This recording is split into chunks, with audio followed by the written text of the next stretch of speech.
1945 December 5 ಮಧ್ಯಾಹ್ನ ಸುಮಾರು 2 ಗಂಟೆಯಾಗಿ 10 ನಿಮಿಷ ಆಗಿರುತ್ತೆ. US ನೇವಿಯ 5 ಟಾರ್ಪಿಡೋ ಬಾಂಬರ್ ಏರ್ಕ್ರಾಫ್ಟ್ಸ್ ಫ್ಲೋರಿಡಾದಿಂದ ಟೇಕ್ ಆಫ್ ಆಗುತ್ತವೆ. ಈ ಮಿಷನ್ನ ಫ್ಲೈಟ್ 19 ಅಂತ ಕರೀತಾರೆ. ಇದು 3 ಗಂಟೆಯ ರೂಟೀನ್ ಟ್ರೈನಿಂಗ್ ಮಿಷನ್ ಆಗಿರುತ್ತೆ. ಇದರಲ್ಲಿ ಯಾವುದೇ ಸ್ಪೆಷಲ್ ಥಿಂಗ್ ಇರಲಿಲ್ಲ. ಅಂದರೆ ಇದು ಒಂದು ನಾರ್ಮಲ್ ಹಾಗೂ ರೆಗ್ಯುಲರ್ ಟ್ರೈನಿಂಗ್ ಮಿಷನ್ಸ್ ಕಂಡಕ್ಟ್ ಮಾಡೋದಕ್ಕೆ ಹಾರ್ತಾ ಇರುತ್ತವೆ. 14 ಕ್ರೂ ಮೆಂಬರ್ಸ್ ಇರ್ತಾರೆ ಈ ಫ್ಲೈಟ್ ಅಲ್ಲಿ. ಇವರನ್ನ ಲೀಡ್ ಮಾಡ್ತಿರೋ ಫ್ಲೈಟ್ ಲೀಡರ್ ಒಬ್ಬ ಹೈಲಿ ಎಕ್ಸ್ಪೀರಿಯನ್ಸ್ಡ್ ಪೈಲಟ್ ಹಾಗೂ ವಾರ್ ವೇಟರನ್ ಆಗಿರ್ತಾರೆ. ಇವು 5 ಪ್ಲೇನ್ಗಳು ಫ್ಲೋರಿಡಾದಿಂದ ಈಸ್ಟ್ ಕಡೆಗೆ ಹಾರುತ್ತವೆ. ಇಲ್ಲಿವರೆಗೂ ಎಲ್ಲ ನಾರ್ಮಲ್ ಆಗೇ ಇರುತ್ತೆ ಅಂಡ್ ವೆದರ್ ಕೂಡ ಕ್ಲಿಯರ್ ಆಗಿರುತ್ತೆ. ಆದರೆ ಟೇಕ್ ಆಫ್ ಆದ 2 ಗಂಟೆ ನಂತರ ಅವರ ಸ್ಕ್ವಾಡ್ರನ್ ಲೀಡರ್ ರಿಪೋರ್ಟ್ ಮಾಡ್ತಾರೆ, ಅವರ ಕಂಪಾಸ್ ಅಲ್ಲಿ ಸಡನ್ ಆಗಿ ಪ್ರಾಬ್ಲಮ್ ಬರುತ್ತೆ ಅಂಡ್ ಕಂಪಾಸ್ ವರ್ಕ್ ಆಗೋದಿಲ್ಲ. ಅವರ ಬ್ಯಾಕಪ್ ಕಂಪಾಸ್ ಕೂಡ ತೆಗಿತಾರೆ, ಆದರೆ ಬ್ಯಾಕಪ್ ಕಂಪಾಸ್ ಕೂಡ ಫೇಲ್ಡ್. ಅವರಿಗೆ ಗೊತ್ತಿರೋದಿಲ್ಲ ಅವರ ಆಕ್ಚುಯಲ್ ಪೊಸಿಷನ್ ಏನು ಅಂತ. ಅವರು ಬಾಕಿ ಪ್ಲೇನ್ ಪೈಲಟ್ ಗಳಿಗೆ ಕೇಳ್ತಾರೆ, ಆದರೆ ಅಲ್ಲಿ ಕೂಡ ಇನ್ಸ್ಟ್ರೂಮೆಂಟ್ಸ್ ಮ್ಯಾಲ್ ಫಂಕ್ಷನಿಂಗ್ ಆಗ್ತಾ ಇರುತ್ತೆ. Squadron leader lieutenant Charles Carroll Taylor ಅವರು ಕಂಪಾಸ್ ಪ್ರಾಬ್ಲಮ್ ಆದ ತಕ್ಷಣ ರೇಡಿಯೋ ಟ್ರಾನ್ಸ್ಮಿಷನ್ ಇಂದ ತುಂಬಾ ಕನ್ಫ್ಯೂಸಿಂಗ್ ಮೆಸೇಜಸ್ ಕಳಿಸ್ತಿರ್ತಾರೆ. Both my compasses are out and I am trying to find Fort Lauderdale. I am over land but it is broken. I am sure I am in the Keys but I don't know how far down and I don't know how to get to Fort Lauderdale. Weather slowly ಹದಗೆಡೋಕೆ ಶುರು ಆಗಿದೆ. ಸಂಜೆಯ ಸುಮಾರು 4 ಗಂಟೆ 56 ನಿಮಿಷಕ್ಕೆ tailor ಅವರಿಗೆ ಅನಿಸುತ್ತೆ ಅವರ planes Gulf of Mexico ಮೇಲೆ ಹಾರ್ತಾ ಇವೆ ಅಂತ. ಒಂದ್ ವೇಳೆ ಈಸ್ಟ್ ಕಡೆ ಹಾರಿದ್ರೆ ವಾಪಸ್ ಫ್ಲೋರಿಡಾಗೆ ಹೋಗಬಹುದು. ಅದಕ್ಕೆ ಅವರು ಉಳಿದಿದ್ದ ಪ್ಲೇನ್ಸ್ಗೆ ಕಮಾಂಡ್ ಮಾಡ್ತಾರೆ ಈಸ್ಟ್ ಕಡೆ ಹಾರೋದಕ್ಕೆ. ಆದರೆ ಕೆಲವು ಕ್ರೂ ಮೆಂಬರ್ಸಿಗೆ ಅನ್ಸುತ್ತೆ ಅವರು ಆಲ್ರೆಡಿ ಫ್ಲೋರಿಡಾದ ಈಸ್ಟ್ ಸೈಡ್ ಅಲ್ಲಿ ಇದ್ದಾರೆ, ಅದಕ್ಕೆ ಈಗ ವೆಸ್ಟ್ ಕಡೆಗೆ ಹಾರಬೇಕು ಅಂತ. ಈ ಆರ್ಡರ್ ನ ನಂತರ ಇದರಲ್ಲಿರೋ ಒಂದು ಪ್ಲೇನ್ ಇಂದ ರೇಡಿಯೋ ಟ್ರಾನ್ಸ್ಮಿಷನ್ ಕೇಳೋದಕ್ಕೆ ಸಿಗುತ್ತೆ. Dam it, if we could just fly west we would get home. head west, damn it. ಅಂದ್ರೆ ಉಳಿದಿರೋ ಕ್ರೂ ಮೆಂಬರ್ಸಿಗೆ ಡೌಟ್ ಇತ್ತು, ಆಕ್ಚುಲಿ ವೆಸ್ಟ್ ಅಲ್ಲಿ ಹೋಗಬೇಕು ವಾಪಸ್ ಮನೆಗೆ ಹೋಗಬೇಕಂದ್ರೆ. ಆದರೆ ವೆದರ್ ಹದಗೆಡ್ತಾನೆ ಇರುತ್ತೆ, ಸೂರ್ಯ ಮುಳುಗ್ತಾನೆ ಹಾಗೂ ಕತ್ಲಾಗುತ್ತೆ. ಈ ಸಮಯದಲ್ಲಿ ತಿಳಿದು ಬರುತ್ತೆ ಪ್ಲೇನ್ಸ್ ಆಕ್ಚುಲಿ 370 ಕಿಲೋಮೀಟರ್ ದೂರ ಈಸ್ಟ್ ಅಲ್ಲಿ ಇದ್ರು ಫ್ಲೋರಿಡಾದಿಂದ. 7 ಗಂಟೆ 4 ನಿಮಿಷಕ್ಕೆ ಒಂದು ಲಾಸ್ಟ್ ಮೆಸೇಜ್ ಟೈಲರ್ ಕಡೆಯಿಂದ ಬರುತ್ತೆ ಟ್ರಾನ್ಸ್ಮಿಷನ್ ಇಂದ.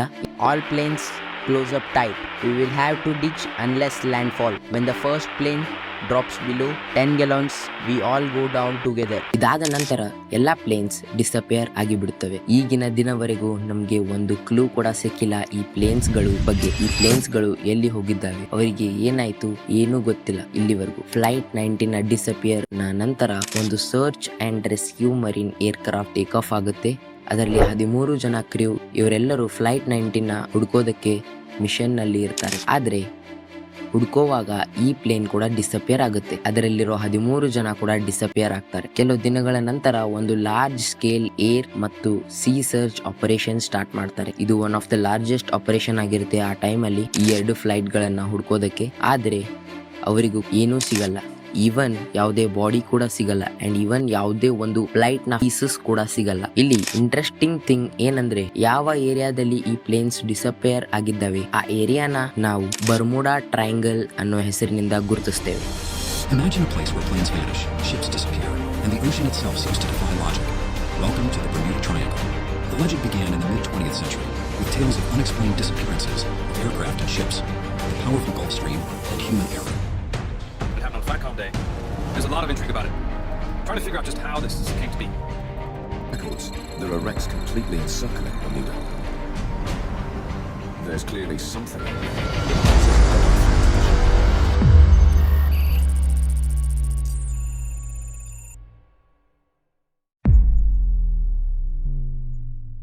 ಬರ್ಮುಡಾ ಟ್ರಯಾಂಗಲ್ ಸಮುದ್ರದ ಒಂದು ಮಿಸ್ಟೀರಿಯಸ್ ಪಾರ್ಟ್ ಆಗಿದೆ ಅಂತ ಹೇಳ್ತಾರೆ. ಅಲ್ಲಿ 100ಕ್ಕಿಂತ ಹೆಚ್ಚು ಏರ್ ಕ್ರಾಫ್ಟ್ಸ್ ಹಾಗೂ ಶಿಪ್ಸ್ ಡಿಸಪಿಯರ್ ಆಗಿವೆ. ಅವು ಇಲ್ಲಿವರೆಗೂ ಸಿಕ್ಕಿಲ್ಲ. ಈ ಏರಿಯಾ ಫ್ಲೋರಿಡಾ USA ಪೋರ್ಟೋರಿಕೋ ಹಾಗೂ ಬರ್ಮುಡಾ ದೇಶದ ನಾರ್ತ್ ನಡುವೆ ಲೊಕೇಟ್ ಆಗುತ್ತೆ. ಇದು ಒಂದು ಟ್ರಯಾಂಗುಲರ್ ಏರಿಯಾ ತರ ಕಾಣುತ್ತೆ. ಓವರ್ ಆಲ್ ಈ ಏರಿಯಾ 5 ಲಕ್ಷ ಸ್ಕ್ವೇರ್ ಮೈಲ್ಸ್ ಗಿಂತ ಹೆಚ್ಚು ಸ್ಪ್ರೆಡ್ ಆಗಿದೆ, ಅಂದ್ರೆ ವ್ಯಾಪಿಸಿದೆ. ಬರ್ಮುಡಾ ಟ್ರಯಾಂಗಲ್ ನ ಕಥೆಗಳು ಸುಮಾರು 500 ವರ್ಷಗಿಂತಲೂ ಹಳೇದಾಗಿವೆ. 1492 ಕ್ರಿಸ್ಟೋಫರ್ ಕೊಲಂಬಸ್ ಅವರು ಹೊಸ ಜಗತ್ತನ್ನ ಹುಡುಕಲು ಹೊರಟಾಗ ಅವರು ರಿಪೋರ್ಟ್ ಮಾಡ್ತಾರೆ, ಯಾವಾಗ ಈ ಏರಿಯಾ ಕಡೆಯಿಂದ ಹೋಗ್ತಿದ್ರು ಅವರ ಕಂಪಾಸ್ ವರ್ಕ್ ಆಗೋದಿಲ್ಲ ಹಾಗೂ ಒಂದು ರಾತ್ರಿ ಅವರು ಆಕಾಶದಲ್ಲಿ ನೋಡುವಾಗ ಅವರು ಒಂದು ವಿಚಿತ್ರ ಲೈಟ್ ನೋಡ್ತಾರೆ. ಆ ಲೈಟ್ ಬೆಂಕಿಯ ಬಾಲ್ ತರ ಇರುತ್ತೆ. ಅವರು ನೋಡ್ತಾರೆ ಆ ಬಾಲ್ ಆಕಾಶದಿಂದ ಸಮುದ್ರ ಒಳಗೆ ಬೀಳ್ತಾ ಇತ್ತು. ಈ ಮಿಸ್ಟೀರಿಯಸ್ ನ ಬಿಗಿನಿಂಗ್ ಆಗಿರುತ್ತೆ. ಮುಂದಿನ ಕೆಲವು ಯುಗಗಳಲ್ಲಿ ಹಲವಾರು ಹೆಸರನ್ನ ಕೊಡ್ತಾರೆ ಈ ಏರಿಯಾಗೆ. The graveyard of Atlantic, the sea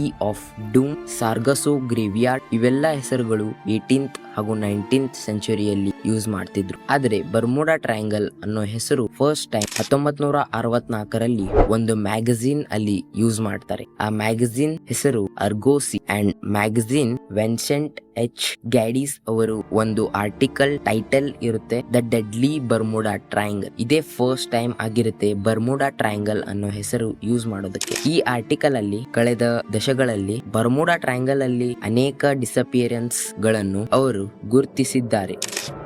ಅವರು ಇವೆಲ್ಲವನ್ನು ಲಿಂಕ್ ಮಾಡೋದಕ್ಕೆ ಪ್ರಯತ್ನ ಮಾಡಿದ್ದಾರೆ.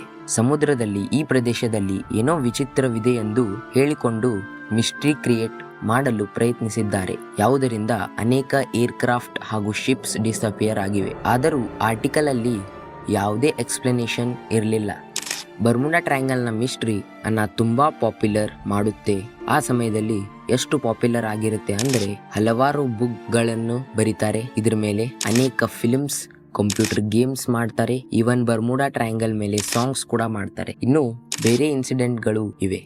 USS ಸೈಕ್ಲೋಪ್ಸ್ ಮಿಸ್ಟ್ರಿ ಇನ್ನೊಂದು ಹಾರಿಫೈಯಿಂಗ್ ಇನ್ಸಿಡೆಂಟ್. 1918ರಲ್ಲಿ ಇದು USS ಸೈಕ್ಲೋಪ್ಸ್ ಅನ್ನೋ US ನೇವಿಯ ಒನ್ ಆಫ್ ದ ಬಿಗ್ಗೆಸ್ಟ್ ಹಾಗೂ ಫಾಸ್ಟೆಸ್ಟ್ ಶಿಪ್ಸ್ ಗಳಿರುತ್ತವೆ. ಆ ಸಮಯದಲ್ಲಿ ಇದು ತುಂಬಾ ಇಂಪಾರ್ಟೆಂಟ್ ಅಸಿಸ್ಟ್ ಆಗಿರುತ್ತೆ ಅಮೆರಿಕನ್ಸ್ ನೇವಿಗೆ. ಎಸ್ಪೆಷಲಿ ಅವರಿಗೆ ಅಮೆರಿಕ ಯಾವಾಗ World War I ನಲ್ಲಿ ಭಾಗವಹಿಸುತ್ತೆ, ಇದನ್ನ ಟ್ರೂಪ್ಸ್ ಹಾಗೂ ಕೋಲ್ ನ ಟ್ರಾನ್ಸ್ಪೋರ್ಟ್ ಮಾಡೋದಕ್ಕೆ ಯೂಸ್ ಮಾಡ್ತಿದ್ರು. 1918 ಮಾರ್ಚ್ 4 USS ಸೈಕ್ಲೋಪ್ಸ್ ಶಿಪ್ ಅಲ್ಲಿ 306 ಜನರು ಇರ್ತಾರೆ. ವಾಷಿಂಗ್ಟನ್ ಹತ್ರ ಇರೋ ವೆಸ್ಟ್ ಇಂಡೀಸ್ ಬಲ್ತಿಮೋರ್ ಸಿಟಿ ಬ್ರೆಜಿಲ್ ಹೋಗೋ ಜರ್ನಿನ ಸ್ಟಾರ್ಟ್ ಮಾಡ್ತಾರೆ. ಇಲ್ಲಿ ಬರೀ ಜನರಷ್ಟೇ ಅಲ್ಲ, ಈ ಶಿಪ್ ಅಲ್ಲಿ 11,000 ಟನ್ಸ್ ಮ್ಯಾಂಗನೀಸ್ ಕೂಡ ಕ್ಯಾರಿ ಮಾಡ್ತಾ ಇರುತ್ತೆ. ಈ ಜರ್ನಿ ಸುಮಾರು 9 ದಿನಗಳ ಜರ್ನಿ ಆಗಿರುತ್ತೆ. ಶಿಪ್ ಡಿಪಾರ್ಚರ್ ಆದ ನಂತರ ಎಲ್ಲ ನಾರ್ಮಲ್ ಆಗಿ ಇರುತ್ತೆ. ವೆದರ್ ಕೂಡ ಕ್ಲಿಯರ್ ಆಗಿರುತ್ತೆ. ಶಿಪ್ ಹೋಗುವಾಗ ಒಂದು ಮೆಸೇಜ್ ನ ಕಳಿಸ್ತಾರೆ ಅಂಡ್ ಇದು ಅದರ ಲಾಸ್ಟ್ ಮೆಸೇಜ್ ಆಗಿರುತ್ತೆ. ಈ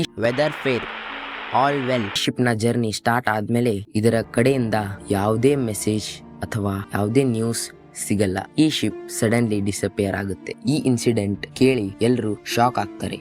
one of the biggest ships of the US navy, ಇಂತ ದೊಡ್ಡ ಶಿಪ್ ಹೇಗೆ ಡಿಸಪಿಯರ್ ಆಯಿತು ಸಡನ್ಲಿ ಅಂತ. ಈ ಇನ್ಸಿಡೆಂಟ್ ಆದ ತಕ್ಷಣ ಯಾವುದೇ ಪೀಸ್ ಹಾಗೂ ಯಾವುದೇ ಬಾಡಿ ಕೂಡ ಸಿಗಲ್ಲ. ಒಂದು ವೇಳೆ ನಿಮ್ಗೆ ಈ ಇನ್ಸಿಡೆಂಟ್ ಮಿಸ್ಟೀರಿಯಸ್ ಅನ್ಸಿದ್ರೆ, ಮಿಸ್ಟ್ರಿ ಆಫ್ ಎಲೆನ್ ಆಸ್ಟಿನ್ ಇದರಿಗಿಂತ ಮಿಸ್ಟೀರಿಯಸ್, ಡೌಂಟಿಂಗ್ ಹಾಗೂ ಫ್ರೈಟ್ಫುಲ್ ಇನ್ಸಿಡೆಂಟ್ ಆಗಿರುತ್ತೆ. 1881 ಒಂದು 210 feet long ship the Ellen Austin London ದಿಂದ ನ್ಯೂಯಾರ್ಕ್ ಹೊರಟಿರುತ್ತೆ.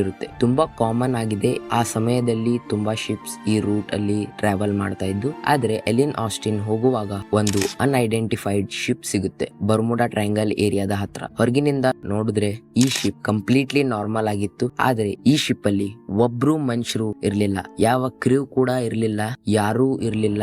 ಈ ಶಿಪ್ ಖಾಲಿ ಆಗಿತ್ತು. ಎಲೆನ್ ಆಸ್ಟಿನ್ ಶಿಪ್ ನ ಕ್ಯಾಪ್ಟನ್ ಯೋಚನೆ ಮಾಡ್ತಾರೆ, ಈ ಶಿಪ್ ಅಲ್ಲಿ ಹೋಗಿ ನೋಡ್ಬೇಕು ಏನಾಗಿದೆ ಅಂತ. ಫಸ್ಟ್ ಅವರು 2 ದಿನ ವೇಟ್ ಮಾಡ್ತಾರೆ ಆ ಶಿಪ್ ಕಡೆ ಇದ್ದು, ಒಂದ್ ವೇಳೆ ಯಾರಾದ್ರೂ ಇದ್ರೆ ಆ ಶಿಪ್ ಅಲ್ಲಿ ಅಂತ ಯಾರಾದ್ರೂ ರೆಸ್ಪಾಂಡ್ ಮಾಡ್ತಾರೆ ಅಂತ. ಆದ್ರೆ ಯಾವುದೇ ರೆಸ್ಪಾನ್ಸ್ ಸಿಗೋದಿಲ್ಲ. ಇದಾದ ಮೇಲೆ ಕ್ಯಾಪ್ಟನ್ ಆ ಶಿಪ್ ಅಲ್ಲಿ ಹೋಗ್ತಾರೆ. ಈ ಹೊಸ ಶಿಪ್ ಅಲ್ಲಿ ತುಂಬಾ ಸಾಮಾನುಗಳಿದ್ದು, ಅಂದ್ರೆ ತುಂಬಾ ಸ್ಟಫ್ಸ್ ಇರುತ್ತೆ. ಎಲ್ಲಿ ಸಾಮಾನ್ ಅದರ ಜಾಗದಲ್ಲಿಯೇ ಇರುತ್ತೆ. ಆ ಸಮಯದಲ್ಲಿ ಪೈರೇಟ್ಸ್ ಗಳಿಗೆ ಒಂದು ಅಂಜಿಕೆ ಇರ್ತಿತ್ತು, ಬೇರೆ ಪೈರೇಟ್ಸ್ ಗಳು ಅವರ ಸಾಮಾನ್ ಕದಿಬಾರ್ದು ಅಂತ. ಆ ತರ ಈ ಶಿಪ್ ಜೊತೆ ಆಗಿರ್ಲಿಲ್ಲ. ಎಲ್ಲಾ ವ್ಯಾಲ್ಯೂಯೇಬಲ್ ಐಟಮ್ಸ್ ಆ ಶಿಪ್ ಅಲ್ಲಿ ಅದರ ಜಾಗದಲ್ಲಿಯೇ ಇದ್ದು. ಇದೇ ಕಾರಣಕ್ಕಾಗಿ captain of Ellen Austin decide ಮಾಡ್ತಾರೆ ಅವರ ಕೆಲವು ಕ್ರೂ ಮೆಂಬರ್ಸ್ ನ ಆ ಶಿಪ್ ಅಲ್ಲಿ ಕಳಿಸ್ತಾರೆ ಅಂಡ್ ಅವು 2 ಶಿಪ್ ಜೊತೆ ಅವರ ಜರ್ನಿ ಕಂಟಿನ್ಯೂ ಮಾಡ್ತಾರೆ. ಈ ಜರ್ನಿ ನಡೆಯುವ 2 ದಿನ ಎಲ್ಲ ನಾರ್ಮಲ್ ಆಗಿ ಇರುತ್ತೆ. 2 ದಿನ ಆದ್ಮೇಲೆ ಅಲ್ಲಿ ಬಿರುಗಾಳಿ ಅಂದ್ರೆ ಸ್ಟ್ರೋಮ್ ಬರುತ್ತೆ. ಅವು 2 ಶಿಪ್ಸ್ ಗಳ ಪಾತ್ಸ್ ಗಳು ಸೆಪರೇಟ್ ಆಗುತ್ತವೆ ಅಂಡ್ ಆ ಅನ್ಐಡೆಂಟಿಫೈಡ್ ಶಿಪ್ ಮತ್ತೆ ಡಿಸಪಿಯರ್ ಆಗುತ್ತೆ. ಬಿರುಗಾಳಿ ಮುಗಿದ ನಂತರ ಎಲೆನ್ ಆಸ್ಟಿನ್ ನ ಕ್ಯಾಪ್ಟನ್ ಆ ಅನ್ಐಡೆಂಟಿಫೈಡ್ ಶಿಪ್ ನ ಹುಡುಕೋದಕ್ಕೆ ಪ್ರಯತ್ನಿಸ್ತಾರೆ ಅಂಡ್ ಅವರಿಗೆ ಸ್ಪೈ ಗ್ಲಾಸ್ ನಲ್ಲಿ ದೂರದಲ್ಲಿ ಆ ಶಿಪ್ ಕಾಣುತ್ತೆ. ಯಾವಾಗ ಅವರು ಆ ಶಿಪ್ ಹತ್ರ ತಲುಪ್ತಾರೋ ಅಲ್ಲಿ ಯಾವುದೇ ಕ್ರೂ ಮೆಂಬರ್ಸ್ ಇರ್ಲಿಲ್ಲ. ಅವರು ಮತ್ತೆ ಡಿಸಪಿಯರ್ ಆಗಿದ್ರು. ಎಲ್ಲಿ ಹೋದ್ರು ಏನಾಯ್ತು ಯಾರಿಗೂ ಗೊತ್ತಿರುವುದಿಲ್ಲ. ಆದ್ರೆ ಶಿಪ್ ಹಾಗೆ ಇತ್ತು. ಶಿಪ್ಗೆ ಏನೂ ಆಗಿರ್ಲಿಲ್ಲ. ಎಲಿನ್ ಆಸ್ಟಿನ್ ಕ್ಯಾಪ್ಟನ್ ಮತ್ತೆ ಟ್ರೈ ಮಾಡ್ತಾರೆ. ಅವರ ಮತ್ತು ಕೆಲವು ಕ್ರೂ ಮೆಂಬರ್ಸ್ ನ ಆ ಶಿಪ್ ಅಲ್ಲಿ ಕಳಿಸಿ ಮತ್ತೆ ಸ್ವಲ್ಪ ದಿನದ ನಂತರ ಮತ್ತೆ ಸ್ಟ್ರೋಮ್ ಬರುತ್ತೆ ಅಂಡ್ ಸೇಮ್ ಸ್ಟೋರಿ ರಿಪೀಟ್ ಆಗುತ್ತೆ. ಹೀಗೆ ಈ ಅನ್ಐಡೆಂಟಿಫೈಡ್ ಶಿಪ್ ಮತ್ತೆ ಸೆಪರೇಟ್ ಆಗುತ್ತೆ. ಈ ಶಿಪ್ ಅಲ್ಲಿ ಕಳಿಸಿರೋ ಬೇರೆ ಕ್ರೂ ಮೆಂಬರ್ಸ್ ಕೂಡ ಡಿಸಪಿಯರ್ ಆಗ್ತಾರೆ. ಯಾವಾಗ ಎಲಿನ್ ಆಸ್ಟಿನ್ ಜರ್ನಿ ಮುಗಿಸಿ ಬರ್ತಾರೋ ಆ ಶಿಪ್ ನ ಓನರ್ ಈ ಟೆರಿಫೈಯಿಂಗ್ ಸ್ಟೋರಿ ಕೇಳಿ ಆ ಶಿಪ್ ನ ಒಂದು ಜರ್ಮನ್ ಕಂಪನಿಗೆ ಮಾರಿಬಿಡ್ತಾರೆ ಅಂಡ್ ಆ ಕಂಪನಿ ಈ ಶಿಪ್ ನ ಹೆಸರು ಚೇಂಜ್ ಮಾಡಿ ಮೆಟಾ ಅಂತ ಇಡುತ್ತೆ. ಹೌದು, ಹಾಗೆ ಹೇಗೆ ಮಾರ್ಕ್ ಜುಗರ್ಬರ್ಗ್ ಅವರು ತಮ್ಮ ಫೇಸ್ಬುಕ್ ನ ಮೆಟಾದಲ್ಲಿ ರೀನೇಮ್ ಮಾಡಿದ್ರು, ಈ ಶಿಪ್ ಕೂಡ ಮೆಟಾ ಅಂತ ರೀನೇಮ್ ಮಾಡ್ತಾರೆ. ಆದ್ರೆ ಈ ಸ್ಟೋರಿ ಒಂದು ಕುತೂಹಲಕಾರಿ ಹಾಗೂ ಲೆಜೆಂಡರಿ ಸ್ಟೋರಿ ಅನ್ಬಹುದು. ಆದ್ರೆ ಅನ್ಫಾರ್ಚುನೇಟ್ಲಿ ಈ ಇನ್ಸಿಡೆಂಟ್ ಗಳು ಬರೀ ಸ್ಟೋರಿ ಇವೆ. ಯಾಕಂದ್ರೆ ಈ ಇನ್ಸಿಡೆಂಟ್ ಗಳು ತುಂಬಾ ವರ್ಷಗಳ ಹಿಂದೆ ನಡೆದಿರೋದು. ಅದಕ್ಕೆ ಇದನ್ನ ವೆರಿಫೈ ಮಾಡೋದು ಪಾಸಿಬಲ್ ಇಲ್ಲ. ಯಾವ ಸ್ಟೋರೀಸ್ ಹಿಸ್ಟಾರಿಕಲಿ ಪಾಪ್ಯುಲರ್ ಆಗಿವೆ ಅವನ್ನ ಜನರೇಷನ್ ಟು ಜನರೇಷನ್ ಪಾಸ್ ಮಾಡ್ಕೊಂತ ಬಂದಿದ್ದಾರೆ. ಆದ್ರೆ ಇದನ್ನ ಪ್ರಾಪರ್ಲಿ ವೆರಿಫೈ ಮಾಡೋಕೆ ಬರಲ್ಲ. ಸತ್ಯ ಯಾವುದು ಅಂತ ಗೊತ್ತಾಗೋದಿಲ್ಲ. ಈ ತರ ಸ್ಟೋರೀಸ್ ಗಳನ್ನ ನಾವು ಲೆಜೆಂಡ್ಸ್ ಅಥವಾ ಅರ್ಬನ್ ಲೆಜೆಂಡ್ಸ್ ಅಂತೇವೆ. ಬಹಳಷ್ಟು ರ್ಯಾಷನಲ್ ಥಿಂಕರ್ಸ್ ಕೂಡ ಬರ್ಮುಡಾ ಟ್ರಯಾಂಗಲ್ ಕೂಡ ಲೆಜೆಂಡ್ ಅಂತ ಬಿಲೀವ್ ಮಾಡ್ತಾರೆ. ಹಾಗಿದ್ರೆ ಏನಿದೆ ಆಕ್ಚುಲಿ ಈ ಬರ್ಮುಡಾ ಟ್ರಯಾಂಗಲ್ ನ ಒಳಗೆ? ಈ ಇನ್ಸಿಡೆಂಟ್ ಗಳು ಹೇಗಾದು, ಏನಿದೆ ಇದರ ಹಿಂದಿನ ರಹಸ್ಯ? ಇದರ ಮೇಲೆ ತುಂಬಾ ಥಿಯರೀಸ್ ಇವೆ. ಆದ್ರೆ ಕೆಲವು ಜನ ಏಲಿಯನ್ಸ್ ಮೇಲೆ ಬ್ಲೇಮ್ ಮಾಡ್ತಾರೆ. ಏಲಿಯನ್ಸ್ ಗಳು ಈ ಶಿಪ್ಸ್ ಹಾಗೂ ಏರ್ ಕ್ರಾಫ್ಟ್ಸ್ ನ ತಮ್ಮ ಜೊತೆ ಒಯ್ದಿರಬಹುದು ಅಂತ. ಕೆಲವು ಜನ ಇದು ಕೂಡ ಬಿಲೀವ್ ಮಾಡ್ತಾರೆ ಅಲ್ಲಿ ಕೆಲವು ಸಿ ಮಾನ್ಸ್ಟರ್ಸ್ ಇವೆ ಓಷನ್ ಅಲ್ಲಿ ಅಂತ. ಇದರಿಂದಾನೇ ಎಲ್ಲಾ ಪ್ಲೇನ್ಸ್ ಶಿಪ್ಸ್ ಡಿಸಪಿಯರ್ ಆಗಿರಬಹುದು ಅಂತ. ಕೆಲವು ಜನರಿಗೆ ಅನ್ಸುತ್ತೆ ಓಷನ್ ನ ಈ ಏರಿಯಾ ವಿಶಿಷ್ಟವಾಗಿದೆ ಅಂತ. ಈ ತರ ಏರ್ ಕ್ರಾಫ್ಟ್ಸ್ ಹಾಗೂ ಶಿಪ್ಸ್ ಒಳಗೆ ಬಿದ್ದಿರಬಹುದು ಅಂತ. ಈ ಥಿಯರೀಸ್ ಗಳು ನಿಜವಾಗಲೂ ಔಟ್ಲ್ಯಾಂಡಿಶ್ ಆಗಿವೆ. ಸೊ ಬನ್ನಿ ನೋಡೋಣ, ಆ ಥಿಯರೀಸ್ ಮೇಲೆ ಫೋಕಸ್ ಮಾಡೋಣ, ಯಾವ ಸ್ವಲ್ಪ ಸೈಂಟಿಫಿಕ್ ಅನ್ಸುತ್ತೆ. ಒಂದು ಎಕ್ಸ್ಪ್ಲನೇಷನ್ ಇದೆ ಮ್ಯಾಗ್ನೆಟಿಸಮ್ ಮೇಲೆ. ಇಲ್ಲಿ ಏನಾಗುತ್ತಂದ್ರೆ ಅರ್ತ್ ನ ಆಕ್ಚುಯಲ್ ನಾರ್ತ್ ಪೋಲ್ ಹಾಗೂ ಮ್ಯಾಗ್ನೆಟಿಕ್ ನಾರ್ತ್ ಪೋಲ್ ಇವೆರಡು ಬೇರೆ ಬೇರೆ ಪಾಯಿಂಟ್ಸ್ ಇವೆ. ಸೊ ಯಾವಾಗ ನಾವು ಕಂಪಾಸ್ ನಾರ್ತ್ ಕಡೆಗೆ ನೋಡ್ತೀವಿ, ಆ ಕಂಪಾಸ್ ಮ್ಯಾಗ್ನೆಟಿಕ್ ನಾರ್ತ್ ಪೋಲ್ ಕಡೆ ಪಾಯಿಂಟ್ ಮಾಡುತ್ತೆ. ಆದ್ರೆ ರಿಯಲ್ ನಾರ್ತ್ ಪೋಲ್ ಸ್ವಲ್ಪ ಹತ್ರನೇ ಇದೆ. ಇದನ್ನ ನಾವು ಜಿಯೋಗ್ರಾಫಿಕ್ ನಾರ್ತ್ ಪೋಲ್ ಅಂತ ಕರಿತೇವೆ. ನೀವು ಈ ಇಮೇಜ್ ಅಲ್ಲಿ ನೋಡಬಹುದು ಡಿಫರೆನ್ಸ್ ಬಿಟ್ವೀನ್ ಮ್ಯಾಗ್ನೆಟಿಕ್ ಮತ್ತೆ ಜಿಯೋಗ್ರಾಫಿಕ್ ನಾರ್ತ್ ಪೋಲ್. ನಾರ್ಮಲಿ ಯಾವಾಗ ಜನರು ಕಂಪಾಸ್ ನ ಯೂಸ್ ಮಾಡ್ತಿದ್ರು, ಯಾರು ಬಹಳ ವರ್ಷಗಳಿಂದ ಯೂಸ್ ಮಾಡ್ತಾ ಬಂದಿದ್ದಾರೆ ಅವರು ಈ ಥಿಂಗ್ ನ ಅಕೌಂಟ್ ನಲ್ಲಿ ತಗೋತಾರೆ. ಕೆಲವು ಏರಿಯಾಸ್ ಇವೆ. ಆದ್ರೆ ಅರ್ತ್ ಅಲ್ಲಿ ಒಂದ್ ವೇಳೆ ನಾವು ಆ ಏರಿಯಾಸ್ ದಲ್ಲಿ ಕಂಪಾಸ್ ಯೂಸ್ ಮಾಡಿದ್ರೆ ನಮ್ಗೆ ಮ್ಯಾಗ್ನೆಟಿಕ್ ಮತ್ತು ಜಿಯೋಗ್ರಾಫಿಕ್ ನಾರ್ತ್ ಪೋಲ್ ಸೇಮ್ ತೋರಿಸುತ್ತೆ. ಯಾವ ಪ್ಲೇಸ್ ಅಲ್ಲಿ ಹೀಗಾಗುತ್ತೆ ಅದನ್ನ ನಾವು ದ ಅಗಾನಿಕ್ ಲೈನ್ಸ್ ಅಂತ ಕರಿತೇವೆ. ಈ ಅಗಾನಿಕ್ ಲೈನ್ಸ್ ಟೈಮ್ ಜೊತೆ ಶಿಫ್ಟ್ ಆಗ್ತಾ ಇರುತ್ತೆ. ಆದ್ರೆ ಸುಮಾರು 200 ಅಥವಾ 300 ವರ್ಷಗಳಿಂದ 0 degree line Bermuda triangle area ಅಥವಾ ಅರೌಂಡ್ ಇದೆ. ಸೊ ಇದು ಬೇಸಿಕಲಿ ಕನ್ಫ್ಯೂಷನ್ ಕ್ರಿಯೇಟ್ ಮಾಡಬಹುದು. ಈ ಏರಿಯಾ ಬಗ್ಗೆ ಇನ್ನೊಂದು ಸ್ಟ್ರೇಂಜ್ ಥಿಂಗ್ ಏನಂದ್ರೆ ಬರ್ಮುಡಾ ಟ್ರಯಾಂಗಲ್ ನ ಏರಿಯಾ ಸೈಂಟಿಫಿಕ್ ಎಕ್ಸ್ಪ್ಲನೇಷನ್ ಪ್ರಕಾರ ವೈಟ್ ಶೆಲೋ ಆಗಿದೆ. ಸೊ ಯಾವಾಗ ನಾವು ಸ್ಯಾಟಲೈಟ್ ಮ್ಯಾಪ್ ಇಂದ ನೋಡ್ತೀವಿ, ನೀವು ಅಲ್ಲಿ ಬಹಾಮಸ್ ಹಾಗೂ ಕೆರಿಬಿಯನ್ ಐಸ್ಲ್ಯಾಂಡ್ ನ ಸುತ್ತಮುತ್ತ ಟರ್ಕ್ವೈಶ್ ಕಲರ್ ಅಲ್ಲಿ ಸುತ್ತಮುತ್ತಲೂ ಇದೆ. ಅದರ ಸರೌಂಡಿಂಗ್ ಅಲ್ಲಿ ಇದೆ. ಈ ಏರಿಯಾ ಓಷನ್ ದಲ್ಲಿ ಲಾಂಗ್ ಡಿಸ್ಟೆನ್ಸ್ ಅಲ್ಲಿ ಸ್ಪ್ರೆಡ್ ಆಗಿದೆ. ಈ ಏರಿಯಾದಲ್ಲಿ ನೀರು ಡೀಪ್ ಇಲ್ಲ. ಜೊತೆಗೆ ನೀವು ನೋಡಬಹುದು ಅದರ ಸುತ್ತಮುತ್ತ ಡೀಪ್ ಓಷನ್ ಇದೆ, ಡಾರ್ಕ್ ಬ್ಲೂ ಕಲರ್ ದಲ್ಲಿ. ಮತ್ತು ಸ್ಯಾಟಲೈಟ್ ಮೂಲಕ ನೋಡಿದಾಗ ಈ ಏರಿಯಾ ಎದ್ದು ಕಾಣುತ್ತದೆ. ಇದರಿಂದ ಏನ್ ಹೇಳ್ಬಹುದಂದ್ರೆ ಓಲ್ಡನ್ ಡೇಸ್ ಗಳಲ್ಲಿ ಯಾವಾಗ ಶಿಪ್ ಈ ಏರಿಯಾ ಒಳಗೆ ಬರ್ತಿದ್ದು ಶಾಲೋ ವಾಟರ್ ಅಲ್ಲಿ ಸ್ಟಕ್ ಆಗ್ಬಿಡ್ತಿದ್ದು ಅಥವಾ ಅಲ್ಲಿಯೇ ಸಿಕ್ಕೊಂಡು ಬಿಡ್ತಿದ್ದು ಅಂತ. ಮತ್ತು ಹಿಡನ್ ಶೋಲ್ಸ್ ಕೆಲವು ಪಾಯಿಂಟ್ ಇದೆ, ಅಲ್ಲಿ ಮಣ್ಣು ತುಂಬಾ ಇರುತ್ತದೆ, ಕುದಿಯುವ ಮೂಲಕ ಬರುತ್ತೆ. ಆದ್ರೆ ಶಿಪ್ಸ್ ಇಂದ ಇದನ್ನ ನೋಡೋಕೆ ಸಾಧ್ಯವಿರೋದಿಲ್ಲ. ಯಾವಾಗ ಶಿಪ್ಸ್ ಈ ಏರಿಯಾದಿಂದ ಹೋಗ್ತಿದ್ದು ಅವಾಗ ಅಲ್ಲಿ ಸ್ಟಕ್ ಆಗಿ ಬಿಡ್ತಿದ್ದು. ಮೂರನೇ ಪೆಕ್ಯುಲಾರಿಟಿ ಏನಂದ್ರೆ ಈ ಏರಿಯಾದಲ್ಲಿ one of the highest rates of hurricanes ನೋಡಬಹುದು ಇನ್ ದ ವರ್ಲ್ಡ್. ಒಂದು ವೇಳೆ ಕಂಟ್ರೀಸ್ ಗಳಲ್ಲಿ ಬರುವ ಹರಿಕೇನ್ಸ್ ನ ರ್ಯಾಂಕ್ ನೋಡೋಕ್ ಹೋದ್ರೆ ಫಸ್ಟ್ ರ್ಯಾಂಕ್ ಅಲ್ಲಿ ಚೀನಾ, ಸೆಕೆಂಡ್ ರ್ಯಾಂಕ್ ಅಲ್ಲಿ USA ಬರುತ್ತೆ. ಅಂಡ್ USA ಅಲ್ಲಿ ಕೂಡ USA ಕ್ಯೂಬಾ ಅಂಡ್ ಏರಿಯಾದಲ್ಲಿ ಲೈ ಆಗುತ್ತೆ. ಅಂಡ್ USA ದಲ್ಲಿ ಯಾವ ಸ್ಟೇಟ್ ಅಲ್ಲಿ ಜಾಸ್ತಿ ಹರಿಕೇನ್ಸ್ ಬರುತ್ತಂದ್ರೆ ಅದು ಫ್ಲೋರಿಡಾ. ಇದಕ್ಕೂ ಅಂಡ್ ಏರಿಯಾ ಕಡೆ ಲೈ ಆಗುತ್ತೆ. ಈ ಏರಿಯಾದಲ್ಲಿ ಹರಿಕೇನ್ಸ್ ಹಾಗೂ ವಾಟರ್ ಸ್ಪೋರ್ಟ್ಸ್ ಬಹಳ ಫ್ರೀಕ್ವೆಂಟ್ಲಿ ನೋಡಬಹುದು. ಮಿಥೇನ್ ಹೈಡ್ರೇಟ್ ಫೋರ್ತ್ ಎಕ್ಸ್ಪ್ಲನೇಷನ್ ಆಗಿದೆ. ಓಷನ್ ದಲ್ಲಿ ಕೆಲವು ಏರಿಯಾಸ್ ಇವೆ, ಆ areas large fields of methane hydrates ನ ನೋಡಬಹುದು. ಆಸ್ಟ್ರೇಲಿಯಾದಲ್ಲಿ ಕೆಲವು ಸೈಂಟಿಸ್ಟ್ ಲ್ಯಾಬೊರೇಟರಿಯಲ್ಲಿ ಎಕ್ಸ್ಪೆರಿಮೆಂಟ್ ಕಂಡಕ್ಟ್ ಮಾಡ್ತಾರೆ. ಅದರಲ್ಲಿ ಅವರು ಏನ್ ನೋಡಿದ್ರಂದ್ರೆ, ಯಾವಾಗ ವಾಟರ್ ದಲ್ಲಿ exceeding amount of methane bubbles ಇವೆ, ವಾಟರ್ ನ ಡೆನ್ಸಿಟಿ ಕಡಿಮೆ ಆಗುತ್ತೆ. ಅದಕ್ಕೆ ಶಿಪ್ ನ ಬಯೋನ್ಸಿ ಇರುತ್ತೆ, ಅದು ಮೇಂಟೈನ್ ಮಾಡೋದಕ್ಕೆ ಆಗಲ್ಲ. ಅದಕ್ಕೆ ಶಿಪ್ಸ್ ಮುಳುಗ್ ಹೋಗುತ್ತವೆ. ಇದು ಸೇಮ್ ಲಾಜಿಕ್ ಆಗಿದೆ. ಯಾವಾಗ salt content of the water high ಆಗಿರುತ್ತೆ, ವಾಟರ್ ನ ಡೆನ್ಸಿಟಿ ಇನ್ಕ್ರೀಸ್ ಆಗುತ್ತೆ. ಈ ತರ ತುಂಬಾ ಸುಲಭವಾಗುತ್ತೆ ಥಿಂಗ್ಸ್ ಗಳಿಗೆ ಫ್ಲೋಟ್ ಆಗೋದಕ್ಕೆ. ಸೇಮ್ ಕೇಸ್ ನ ಡೆಡ್ ಸಿ ಅಲ್ಲಿ ನೋಡಬಹುದು. ಒಬ್ಬ ನಾರ್ಮಲ್ ಪರ್ಸನ್ ಓಷನ್ ದಲ್ಲಿ ಮುಳುಗಬಹುದು, ಆದ್ರೆ ಡೆಡ್ ಸಿ ದಲ್ಲಿ ಪರ್ಸನ್ ಮುಳುಗೋದಿಲ್ಲ, ಫ್ಲೋಟ್ ಆಗ್ತಾನೆ. ಯಾಕಂದ್ರೆ ವಾಟರ್ ನ ಡೆನ್ಸಿಟಿ ಹೈ ಆಗಿರುತ್ತೆ. ಅದೇ ಸೇಮ್ ಥಿಂಗ್ ಆಗ್ತಾ ಇದೆ ಇಲ್ಲಿ ರಿವರ್ಸ್ ಅಲ್ಲಿ. ಒಂದು ವೇಳೆ ನೀರಿನಲ್ಲಿ ಮಿಥೇನ್ ಇದ್ರೆ ಅದನ್ನ ಹೈಪೋಥಿಸೈಸ್ ಮಾಡಿರ್ತಾರೆ.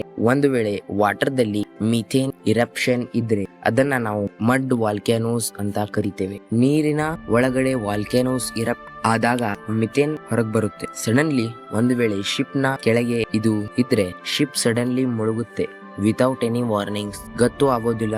ಅದರ ಬಗ್ಗೆ ಈಗ ಇದು ಬಹಳ ಇಂಟ್ರೆಸ್ಟಿಂಗ್ ಎಕ್ಸ್ಪ್ಲನೇಷನ್ ಇದೆ. ಇವೆಲ್ಲ ಆಗಿರೋ ಡಿಸಪಿಯರೆನ್ಸ್ ನ ತೆಗೆದು ನೋಡಿದ್ರೆ ಅಲ್ಲಿ ಯಾವುದೇ ಡೈರೆಕ್ಟ್ ಎವಿಡೆನ್ಸ್ ಸಿಗಲ್ಲ ಆಗಿರೋ ಇನ್ಸಿಡೆಂಟ್ಸ್ ಅಲ್ಲಿ ಮಿಥೇನ್ ಇಂದ ಆಗಿರಬಹುದು ಅಂತ. ಇದು ಬರೀ ಒಂದು ಸೈಂಟಿಫಿಕ್ ಪ್ರೂವನ್ ಥಿಂಗ್ ಇದೆ. ಯಾವುದು ಎಕ್ಸಿಸ್ಟ್ ಇದೆ, ಅದರ ಆಕ್ಚುಯಲ್ ಆ ಶಿಪ್ ಗಳು ಡಿಸಪಿಯರ್ ಆಗಿದ್ದು ಹೇಗೆ ಅನ್ನೋದು ಯಾವ ಪ್ರೂಫ್ ಕೂಡ ಎಕ್ಸಿಸ್ಟ್ ಇಲ್ಲ ಈ ಭೂಮಿ ಮೇಲೆ. ಫಿಫ್ತ್ ಎಕ್ಸ್ಪ್ಲನೇಷನ್ ಬರುತ್ತೆ, ಇದು ಹ್ಯೂಮನ್ ಸೈಕಾಲಜಿ ರಿಲೇಟೆಡ್ ಇದೆ. ಇದನ್ನ ನಾವು ಬಾರ್ಡರ್ ಮೈನ್ಹಾಫ್ ಎಫೆಕ್ಟ್ ಅಥವಾ ಫ್ರೀಕ್ವೆನ್ಸಿ ಇಲ್ಯೂಷನ್ ಅಂತ ಕರೀತೇವೆ. ಬಾರ್ಡರ್ ಮೈನ್ಹಾಫ್ ಎಫೆಕ್ಟ್ ಅಥವಾ ಫ್ರೀಕ್ವೆನ್ಸಿ ಇಲ್ಯೂಷನ್ ಒಂದು ಸೈಕಾಲಜಿಕಲ್ ಎಫೆಕ್ಟ್ ಆಗಿದೆ. ಯಾವಾಗ ನಾವು ಒಂದು ವಸ್ತುನ ಹೆಚ್ಚು ನೋಟಿಸ್ ಮಾಡ್ತೇವೆ, ಆ ವಸ್ತು ನಮ್ಗೆ ಸುತ್ತಮುತ್ತಲು ಜಾಸ್ತಿ ಕಾಣೋಕೆ ಶುರು ಆಗುತ್ತೆ. ಎಕ್ಸಾಂಪಲ್ ನೋಡಿದ್ರೆ, ನಿಮ್ ಫ್ಯಾಮಿಲಿಯಲ್ಲಿ ಒಂದು ಹೊಸ ಕಾರ್ ತಗೊಂಡಿರ್ತೀರಾ, ಒಂದು ಕಾರ್ ಮಾಡೆಲ್ ನ ಇಷ್ಟಪಟ್ಟು ತಗೊಂಡಿರ್ತೀರಾ. ತಗೊಂಡ್ಮೇಲೆ ನೀವು ನೋಟಿಸ್ ಮಾಡಬಹುದು, ಬರೋ ದಿನಗಳಲ್ಲಿ ಅಥವಾ ಬರೋ ಮಂತ್ ಗಳಲ್ಲಿ ಯಾವಾಗ ನೀವು ರೋಡ್ ಮೇಲೆ ಹೋಗ್ತೀರಾ, ಯಾವ ಕಾರ್ನ ನೀವು ತಗೊಂಡಿಲ್ಲ ಆ ಕಾರ್ ನಿಮ್ಗೆ ಹೆಚ್ಚು ಕಾಣಿಸೋಕೆ ಅಥವಾ ಹೆಚ್ಚು ನೋಟಿಸ್ ಮಾಡ್ತೀರಾ. ನಿಮಗ ಅನ್ಸುತ್ತೆ ಈ ಕಾರ್ ರೋಡ್ ಮೇಲೆ ತುಂಬಾ ಕಾಣಿಸ್ತಾ ಇವೆ.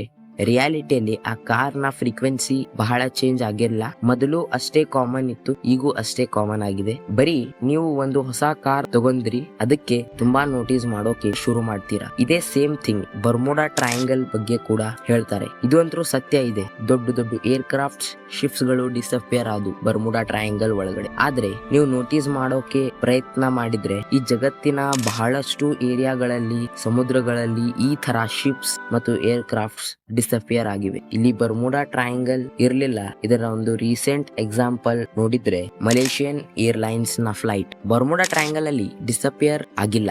ರಿಯಾಲಿಟಿ ಏನಂದ್ರೆ, ಜನರು ಯಾವಾಗ ಬರ್ಮುಡಾ ಟ್ರಯಾಂಗಲ್ ಬಗ್ಗೆ ಕೇಳಿದ್ರು, ಯಾವಾಗ ಡಿಸಪಿಯರೆನ್ಸಸ್ ಹಾಗೂ ಇನ್ಸಿಡೆಂಟ್ಸ್ ಆದು, ಜನರು ತುಂಬಾ ಅಟೆನ್ಷನ್ ಕೊಡೋಕೆ ಶುರು ಮಾಡ್ತಾರೆ.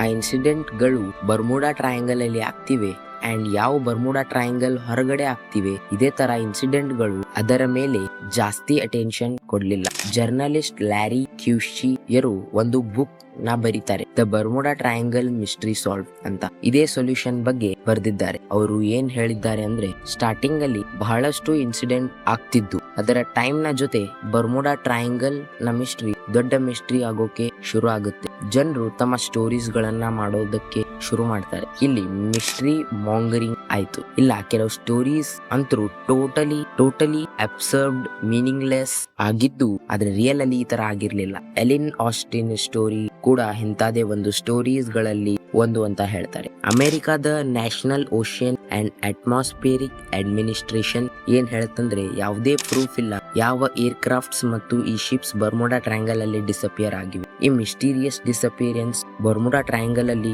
ನೋಡೋಕ್ ಸಿಗುತ್ತೆ. ಅಲ್ಲಿ ಹೆಚ್ಚು ಫ್ರೀಕ್ವೆನ್ಸಿ ಇದೆ ಆಗ್ತಿರಬಹುದು. ಬರ್ಮುಡಾ ಟ್ರಯಾಂಗಲ್ ಅಲ್ಲಿ ಬರೇ ಯಾವುದೇ ಓಷನ್ ನ ಏರಿಯಾಸ್ ಕಂಪ್ಯಾರಿಸನ್ ನೋಡಿದ್ರೆ ಈ ತರ ಇನ್ನೂ ಎಲ್ಲ ಇಷ್ಟು ಮಿಸ್ಟೀರಿಯಸ್ ಡಿಸಪಿಯರೆನ್ಸ್ ನಮ್ಗೆ ಬಾಕಿ ಓಷನ್ ನ ಏರಿಯಾಸ್ ಗಳಲ್ಲಿ ನೋಡೋಕ್ ಸಿಗುತ್ತೆ. ಅಮೆರಿಕದ ಕೋಸ್ಟ್ ಗಾರ್ಡ್ ಇದನ್ನು ಕೂಡ ಹೇಳಿದ್ರು, coast guard does not recognise the existence of the so called Bermuda Triangle as a geographic area of specific hazard to ships or planes. ಅಂದ್ರೆ USA ಕೋಸ್ಟ್ ಗಾರ್ಡ್ ಇದನ್ನ ರಿಕಗ್ನೈಸ್ ಕೂಡ ಮಾಡೋದಿಲ್ಲ. ಬರ್ಮುಡಾ ಟ್ರಯಾಂಗಲ್ ಒಂದು ಹಾನಿಕಾರಕ area ಆಗಿದೆ ಅಂತ. ಅವರು ಏನ್ ಹೇಳಿದ್ರು ಅಂದ್ರೆ that the area within the Bermuda Triangle is heavily traffic could account for some of the mystery. ಈ ಬರ್ಮುಡಾ ಟ್ರಯಾಂಗಲ್ ಏರಿಯಾ ಇದೆ, ಇಲ್ಲಿ ತುಂಬಾ ಟ್ರಾಫಿಕ್ ಇರುತ್ತೆ, ಏರೋಪ್ಲೇನ್ಸ್ ಮತ್ತು ಶಿಪ್ಸ್ ಗಳ, ಅದಕ್ಕೆ ಚಾನ್ಸಸ್ ಸ್ವಲ್ಪ ಹೆಚ್ಚಾಗುತ್ತೆ ಇನ್ಸಿಡೆಂಟ್ ಗಳು ಆಗೋಕೆ. ಪೇರ್ that the fact that the Bermuda Triangle is often swept by hurricanes and the presence of the Gulf Stream, it is not hard to see why ships might occasionally sink there. ಇದನ್ನ ನೀವು ಗಮನಿಸಿ ನೋಡಿದ್ರೆ ಈ ಏರಿಯಾದಲ್ಲಿ ಹೆಚ್ಚು hurricanes ಬರುತ್ತೆ, ಇಲ್ಲಿನ ನೀರು ಕೂಡ ತುಂಬಾ ಶಾಲೋ ಆಗಿದೆ. ಸೊ ನಿಮ್ಗೆ ಸೀದಾ ಬರ್ಮುಡಾ ಟ್ರಯಾಂಗಲ್ ಮಿಸ್ಟ್ರಿನ ಆನ್ಸರ್ ಸಿಕ್ಕಿರಬಹುದು. ಆದ್ರೂ ಹೆಚ್ಚು ಹರಿಕೇನ್ಸ್ ಬಂದ್ರು ಯಾವಾಗ WWF ಡೀಟೇಲ್ ಸ್ಟಡಿ ಕಂಡಕ್ಟ್ ಮಾಡಿದ್ರು 2013 ನಲ್ಲಿ world 10 most dangerous bodies of waters ಅಲ್ಲಿ ಬರ್ಮುಡಾ ಟ್ರಯಾಂಗಲ್ ನ ಏರಿಯಾ ಮೆನ್ಷನ್ ಮಾಡಿದಿಲ್ಲ. ಸಿಂಪ್ಲಿ ಹೇಳಿದ್ರೆ ಇವೆಲ್ಲ ಮಿಸ್ಟೀರಿಯಸ್ ಡಿಸಪಿಯರೆನ್ಸ್ ನ ಬರ್ಮುಡಾ ಟ್ರಯಾಂಗಲ್ ಗೆ ಯಾವುದೇ ಸಂಬಂಧ ಇಲ್ಲ. ಒಂದು ವೇಳೆ ನೀವು ಹೇಳಬಹುದು ಕ್ರಿಸ್ಟೋಫರ್ ಕೊಲಂಬಸ್ ನೋಡಿರೋ ಆ ಫೈರ್ ಬಾಲ್ ಓಷನ್ ನಲ್ಲಿ ಬೀಳ್ತಿತ್ತು, ಅದರ ಬಗ್ಗೆ ಏನು? ಹಾಗಿದ್ರೆ ಅದರದ್ದು ಕೂಡ ಒಂದು ಸಿಂಪಲ್ ಸೈಂಟಿಫಿಕ್ ಆನ್ಸರ್ ಇದೆ. ಏನ್ ಬಿಲೀವ್ ಮಾಡ್ತಾರಂದ್ರೆ ಆಕ್ಚುಲಿ ಅದು ಒಂದು ಮೀಟಿಯೋರ್ ಇತ್ತು, ಯಾವುದು ಕ್ರಿಸ್ಟೋಫರ್ ಕೊಲಂಬಸ್ ಅವರು ನೋಡಿದ್ರು. ಇಲ್ಲಿ ಯಾವುದೇ ಪ್ಯಾರಾನಾರ್ಮಲ್ ಆಕ್ಟಿವಿಟಿ ಇಲ್ಲ, ಇಲ್ಲಿ ಯಾವುದೇ ಮಿಸ್ಟ್ರಿನೂ ಇಲ್ಲ. ಜಸ್ಟ್ ಇಲ್ಲಿ ಬೇರೆ ಬೇರೆ ರೀಸನ್ಸ್ ಇರೋದ್ರಿಂದ ಜಗತ್ತಿನ ಮೂಲೆಯಲ್ಲಿ ಎಷ್ಟೋ ಶಿಪ್ಸ್ ಗಳ ಆಕ್ಸಿಡೆಂಟ್ ಆಗಿವೆ, ಯಾವ ಇಲ್ಲಿವರೆಗೂ ಸಾಲ್ವ್ ಆಗಿಲ್ಲ. ಸಿಮಿಲರ್ಲಿ ಬರ್ಮುಡಾ ಟ್ರಯಾಂಗಲ್ ನ ಡಿಫರೆನ್ಸ್ ಏನಂದ್ರೆ every accident in the Bermuda triangle becomes a story and the other accident don't. B.F. Skinner ಅವರ ರಿಎನ್ಫೋರ್ಸ್ಮೆಂಟ್ ಥಿಯರಿ ಏನ್ ಹೇಳತ್ತಂದ್ರೆ ಆಸ್ ಸೂನ್ ಆಸ್ ನಮಗೆ ಪಾಸಿಟಿವ್ ರಿಎನ್ಫೋರ್ಸ್ಮೆಂಟ್ ಸಿಕ್ಕರೆ ನಮ್ಮ ಎಕ್ಸಿಸ್ಟಿಂಗ್ ಬಿಲೀಫ್ ಸ್ಟ್ರೆಂಥನಿಂಗ್ ಆಗೋಕೆ ಶುರು ಆಗುತ್ತೆ. ನೀವು ಒಂದ್ ವೇಳೆ ಗೂಗಲ್ ಅಲ್ಲಿ ಹೋಗಿ there are aliens in Bermuda triangle ಅಂತ ಸರ್ಚ್ ಮಾಡಿದ್ರೆ ನಿಮ್ಗೆ ಅವೇ ಆರ್ಟಿಕಲ್ಸ್ ನೋಡೋಕ್ ಸಿಗುತ್ತೆ, ಯಾವ ಅಲ್ಲಿ ಏಲಿಯನ್ಸ್ ಇವೆ ಅಂತ ಹೇಳುತ್ತೆ. ಈ ತರ ನಿಮ್ಮ ನಂಬಿಕೆ ಎಕ್ಸಿಸ್ಟಿಂಗ್ ಬಿಲೀಫ್ ಸ್ಟ್ರಾಂಗರ್ ಆಗುತ್ತೆ. ದ್ಯಾಟ್ಸ್ ಇಟ್, ಇಲ್ಲಿ ಯಾವುದೇ ಮಿಸ್ಟ್ರಿ ಇಲ್ಲ. Thank you so much guys ಈ ಡಾಕ್ಯುಮೆಂಟ್ರಿನ ಎಂಡ್ ವರ್ಗು ನೋಡೋದಿಕ್ಕೆ. ಒಂದ್ ವೇಳೆ ನಿಮ್ಗೆ ಈ ವಿಡಿಯೋ ಇಷ್ಟ ಆದ್ರೆ ಲೈಕ್ ಮಾಡಿ, ಶೇರ್ ಮಾಡಿ, ಸಬ್ಸ್ಕ್ರೈಬ್ ಮಾಡಿ. ಅಂಡ್ ನೀವಿನ್ನೂ ಈ ವಿಡಿಯೋನ ನೋಡಿಲ್ಲ ಅಂದ್ರೆ ಇಲ್ಲಿ ಕ್ಲಿಕ್ ಮಾಡಿ ಈ ವಿಡಿಯೋನ ನೋಡಿ.